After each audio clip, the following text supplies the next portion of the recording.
নেতা মাঝে এসে উপস্থিত হয়েছেন, তারা বাইরে ঘোরাফেরা করছেন, আমাদের মাঠে এসে হাজির হয়ে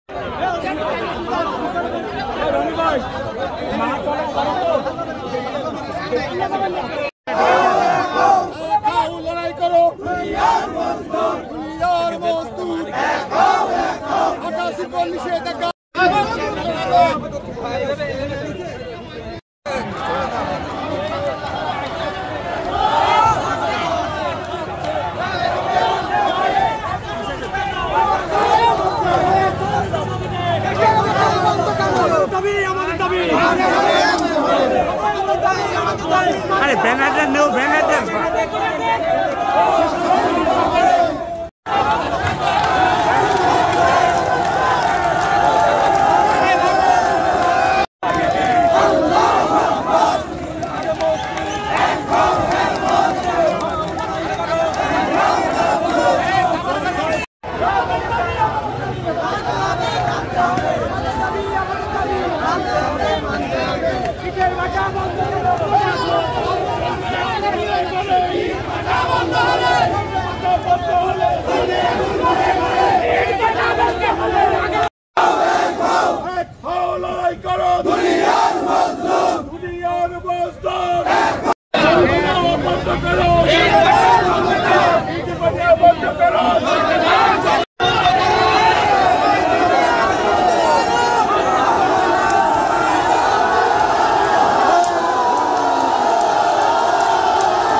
স্মারকলিপিটা হাতে নেন।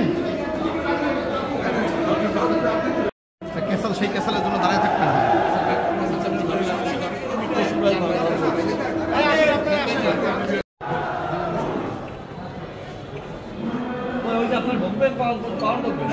কিন্তু বিগত হাসিনা সরকার এই 13 সালে একটি কালো আইন তারা পাশ করে এই আমাদের ভাটাকে বন্ধ করে দেওয়ার জন্য তারা একটা আইন পাশ করেছিল।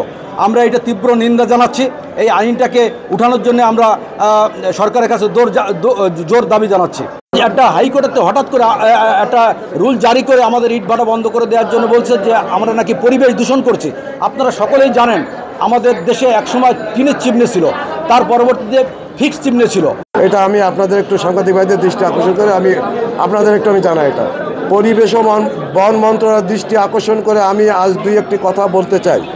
আমি বাঙালি, আমরা সকলে বাংলাদেশের নাগরিক জনগণ। আমাদের চলমান ইটভাটা আজ মাঝপথে কেন অবৈধ? আমরা ব্যবসা প্রতিষ্ঠান দ্বারা দেশের কি এমন বড় ক্ষতি হয়? এখানে এই ইটভাটা বন্ধ করে দিতে হবে। আমরা দেশের বিভিন্ন প্রান্তে জনগণকে 12 মাস কর্মসংস্থানের ব্যবস্থা করে থাকি। এর মধ্যে দেশের জনগণ মাদকাসক্ত সন্ত্রাসী কর্মকাণ্ড থেকে বিরত থাকে। ইটভাটার পাশে আজ পর্যন্ত কোনো লোক বায়ু দূষণ মৃত্যুবরণ করে নাই এমন কোনো প্রমাণ নাই। আমরা শুধু খারাপটাই আপনাদের দৃষ্টিগোচর হয়, কিন্তু আমাদের অনেক অনেক ভালো কাজ ও আমাদের দৃষ্টিকোণে আসে না, আপনাদের দৃষ্টিকোণে আসে না। বাস্তবতা তাই প্রমাণ দেয়। তাহলে ইটভাটা বন্ধ কেন? আমরা সরকারের ধার্যকৃত ভ্যাট ও ট্যাক্স প্রদান করে আসছি। এই মুহূর্তে ইটভাটা বন্ধ হলে, শুধুমাত্র বন্ধ হলে খুলনা জেলার আনুমানিক 40 লাখ লোক অনাহারে থাকবে। সেই ক্ষেত্রে সমাজের আইন শৃঙ্খলা অবনতি হবে এবং সমাজ অকার্যকরের দিকে ধাবিত হবে।